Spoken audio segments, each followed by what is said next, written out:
Action immédiate, on retrouve le Kenya, membre non permanent du Conseil de sécurité, dont l'ambassadeur Martin Kimani avait marqué les esprits dès lundi soir par sa déclaration choc aux Nations Unies qui avait fait un parallèle entre la situation en Ukraine et la colonisation en Afrique. On l'écoute.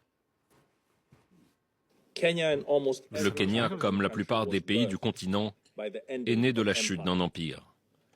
Nous n'avons pas décidé quelles seraient nos propres frontières. Elles ont été dessinées par les lointaines puissances coloniales de l'époque, sans égard pour nos anciennes nations. Mais à travers les frontières, nous parlons toujours des langues communes. Nous avons des liens culturels forts. Lors des indépendances, si nous avions choisi de bâtir des États en fonction des ethnies, des langues ou des religions, nous serions toujours empêtrés dans un bain de sang.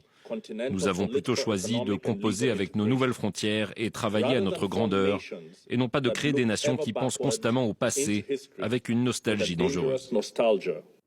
Et puis il y a les réactions un peu tardives, celle de l'Union africaine par exemple, qui a exprimé vers 18h à travers un communiqué sa profonde préoccupation sur les conséquences mondiales d'un conflit et